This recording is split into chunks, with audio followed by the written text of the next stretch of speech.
Well, hello, welcome to American Reversion. I'm Steve Smith. This episode is brought to you by my book, my fifth book, The Blessings of Freedom, book number 5 in the Stonemont series. If you like adventure, if you like America, if you like family values, you'll love this. It's available on Amazon, paperback, and Kindle. Don't read this one first. If you haven't read the Stonemont series, read the first one, The Reversion, then The Revival, then The Renewal, and then An Appeal to Heaven, and finally, The Blessings of Freedom. And the next one is in the works right now. I'm in the middle of writing it, enjoying it very much, going to continue the story. So how are you all today? I hope that you're well. Excuse me while I take a sip. Yes, that is, for those of you who have asked, that's my Second Amendment cup. Do you see him right there? You know who he is, right? On the back there is the Second Amendment. I have a couple of stories here. Interesting stories. We have a new type of terrorism, it seems, that we should all be very fearful of. And then we have a state that has brought about a new way of dealing with things like this. And I'm going to start with that one because that doesn't take as much discussion as the first. But good news down in South Carolina. They have reinstituted, or maybe instituted for the first time, I'm not sure, a firing squad as a method of execution for those awaiting their final moments for whatever heinous crime they committed. This is from, where's this from? This is from Reuters. And I'll just read a little bit here, and before we get into our, because this might be fairly interesting. I read it earlier, and I thought, well, that's interesting. Am I covered up my mic? No, okay. Got a new mic here so y'all can hear me better. Okay, from Reuters. It says South Carolina now has the means, and I'm not from South Carolina, but my family is. My family came into the Carolinas in the 1630s or 40s, forget which. One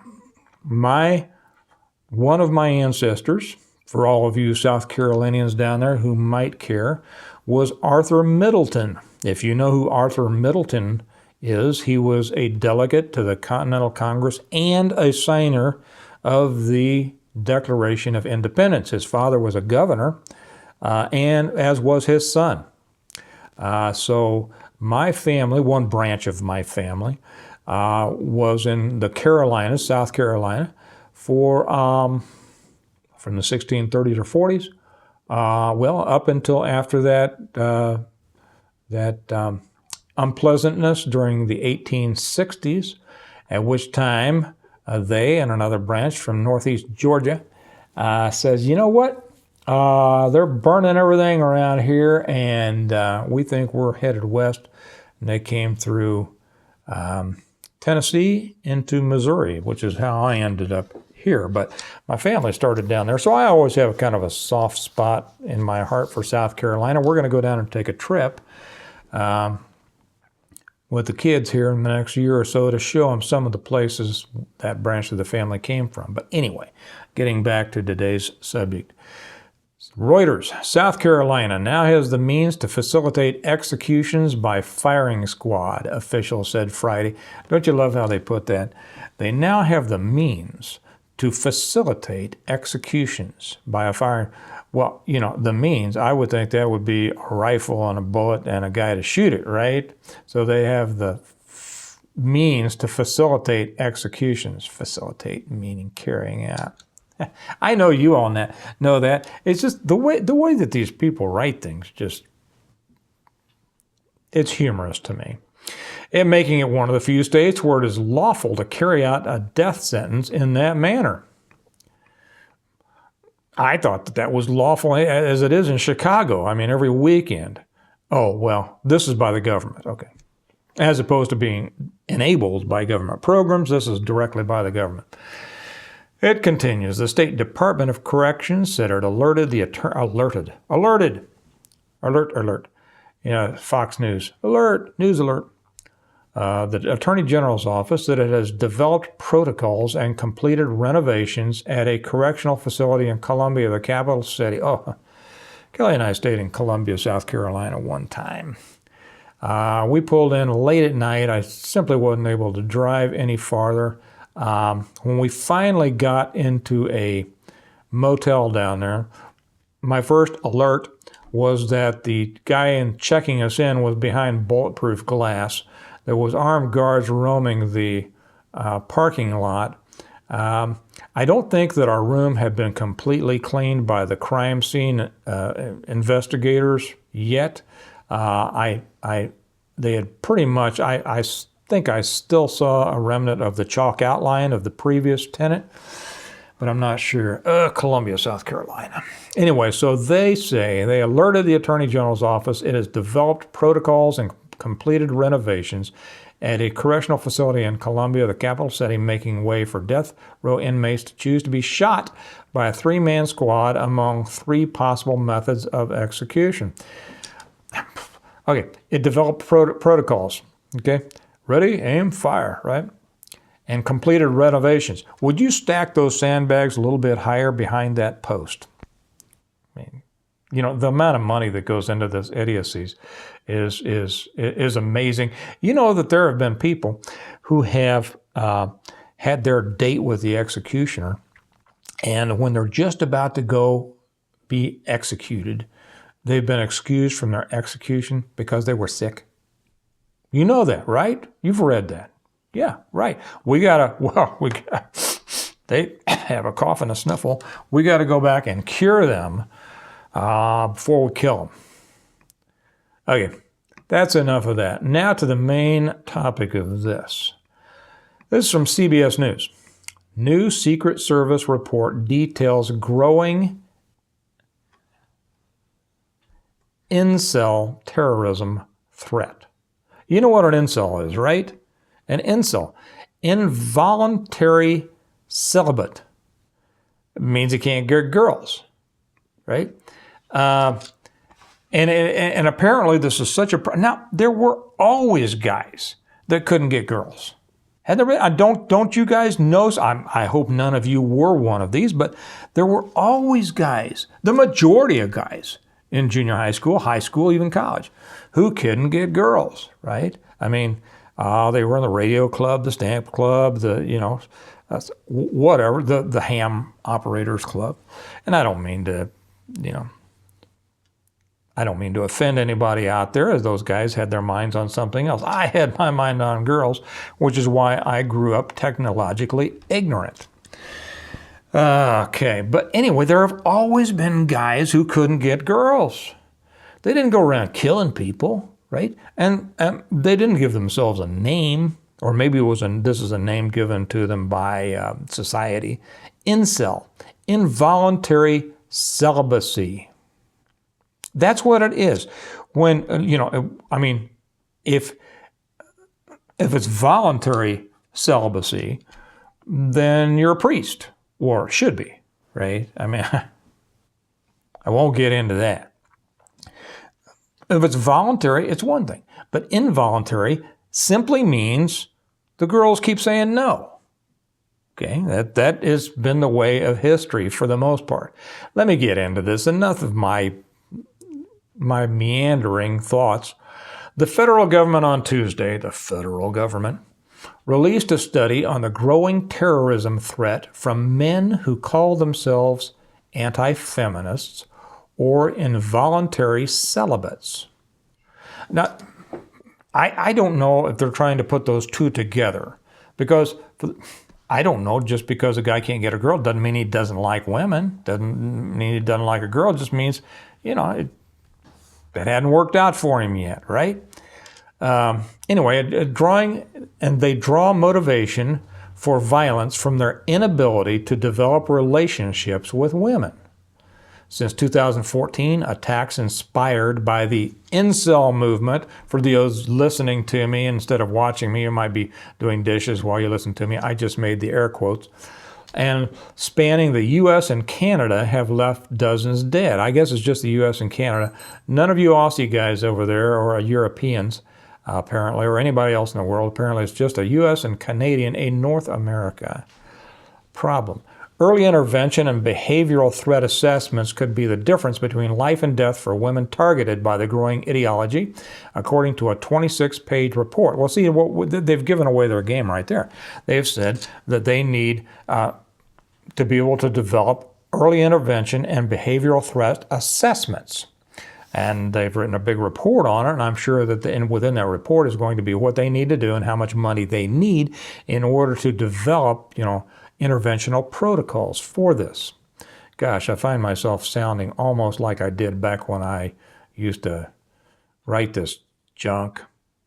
The report concluded that while there is, quote, there for you washing the dishes, there's my air quotes again, quote, there is no one profile of an individual who plans or executes an act of targeted violence, end air quotes. Investigators must consider, so see there is no one profile.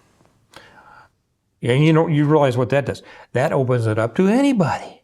Anybody without a date last Saturday night could be one of these people, an incel. And he's a danger. There is no one profile of an individual who plans or executes an act of targeted violence. Investigators must consider potential targets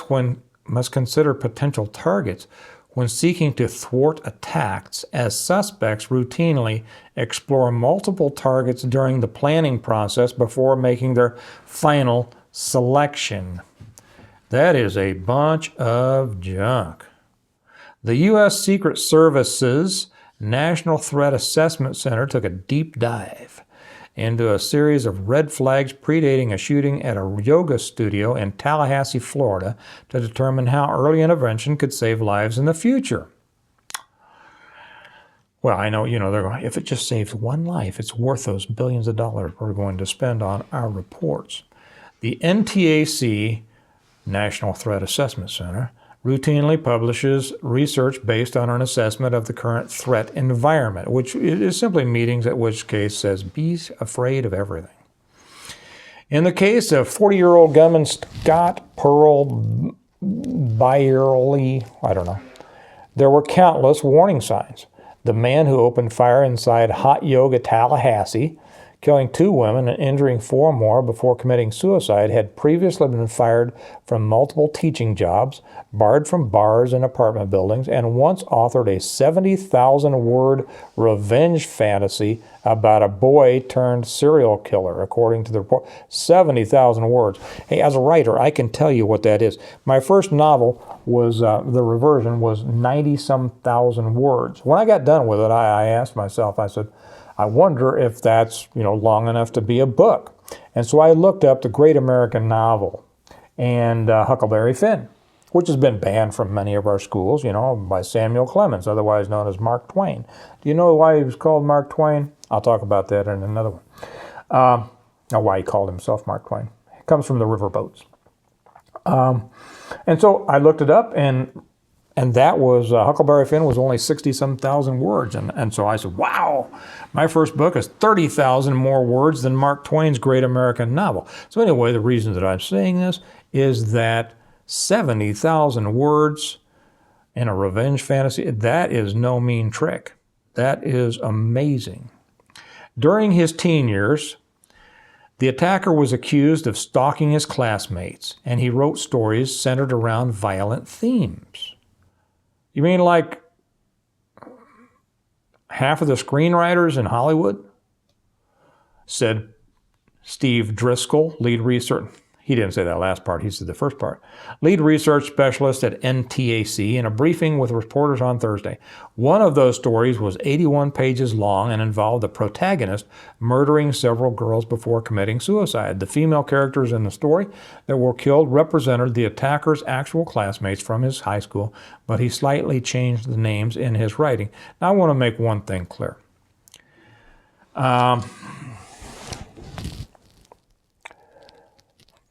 This is in no way, I am in no way making light of violence against anyone. I have seen more violence than any 100 average people put together.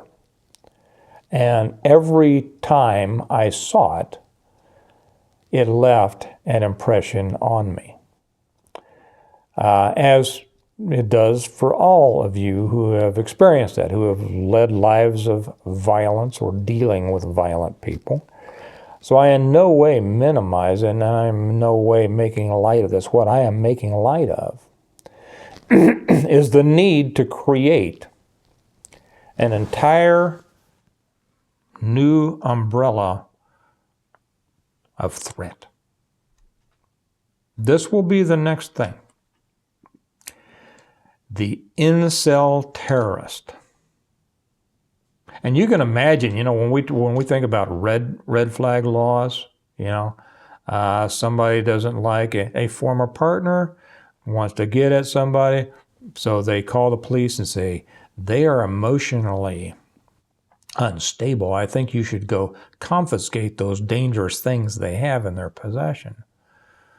And they're able to do it in some states, not in others. And they can do that because of it. This opens up an entirely new realm of control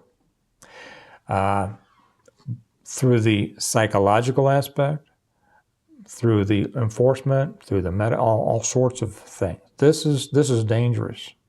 Just because Bobby got turned down for the prom does not make him a potential terrorist. Okay. Some people will say, "Well, you're making light, that's not exactly what they're saying." No, what I am doing is I'm taking this to the logical conclusion. See, they started it right here, and most people won't see it, but that's where this goes. This is the conclusion. Somebody's having some social problems. Somebody can't get the girl. Somebody didn't make the team. Whatever. We had better watch out because he is the next potential terrorist. Let me know what you think. In the previous one, I talked about Representative Drew of New Jersey saying if he didn't know any better, he would think that this was all a conspiracy to bring down our country. Well, I can see where this might fit in a little bit there too, right? Let's just find all the crazy stuff to put our umbrella of government and control over anybody that we need to. That's what this is all about. You all have a good day. Share this with your friends if you'd like. If you don't, whatever. We appreciate your support. If you'd like to support the channel, you can do so by going down, hitting the link, joining us on Patreon. We appreciate all that. Remember, America needs a reversion or some kind of change. It needs everybody to be a part of it. If you want to be a part of it, it's going to make it easier for everyone else. And get out there and share this. We thank you, and we will talk to you tomorrow. Bye-bye.